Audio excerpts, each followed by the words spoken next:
In Dungeons & Dragons 5th edition, the Gorgon is a large monstrosity, allowing it to take up 10 feet of space, with an AC of 19 and 114 HP. It has a decent passive and active perception of 14 and +4 respectively, as well as good stats aside from its intellect and charisma. It has a trait called trampling charge, where if it moves at least 20 feet before using a gore attack on the same turn, the target must make a DC 16 strength save, or else be knocked prone. If a target is knocked prone, the Gorgon can then make a hoof attack as a bonus action. Even more terrifying is its action Petrifying Breath, a 30-foot cone with a DC 13 Constitution save that, if failed, restrains the target, making it easier to hit them. If that target then fails the save at the end of their next turn, they become petrified, turning to stone, which makes them automatically fail all strength and dexterity saving throws. While in this state, they take half damage from normal sources, but they are completely unable to move or act. The Gorgon is essentially a metal bull, and should be used by a DM as such. I would personally use the Petrifying Breath on players right away, aiming in a way so as to get as many players in the cone as possible. Every subsequent turn, I would roll to try and get the breath attack back, and if recharged, use it again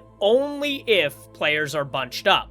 If they are not bunching together after the initial attack, I would simply use the trampling charge and gore, plus a hoof attack if they are knocked prone. More than likely, by using this strategy, any character restrained by the failing save will also fail against the petrification. This removes an enemy from the Gorgon's list and allows it to target the players one by one. Rinse and repeat this until all of them are dead, turned to stone, or the Gorgon is killed. The Gorgons in Greek myth are creatures that can turn men to stone with just a simple stare from their eyes. They're usually described as creatures with horrific visages and serpentine features, like scales or snakes for hair. Gorgons were originally associated with the underworld, sea demons, and other such tales. However, the most famous tale out of ancient Greece is that of the three Gorgon sisters, Cytheno, Uriel, and Medusa, who are three monsters with snakes for hair that turn people to stone when looked at. Interestingly enough, Cytheno does not appear in D&D to my knowledge, and the Uriel is a card in the deck of many things. Medusa is the most famous of the three,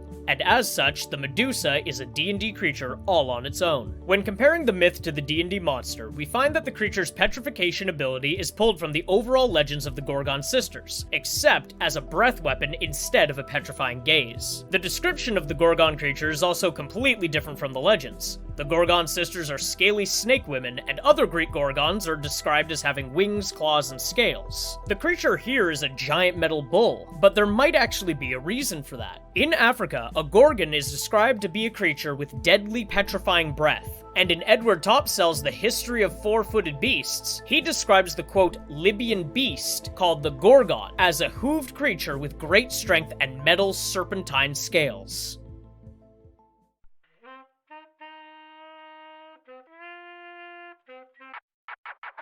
If you enjoyed that video, consider giving it a like and giving me a follow. And for more of my videos, you can find me on Twitch @Moglaroo, YouTube @Moglaroo Streams, and TikTok @Moglaroo Streams as well.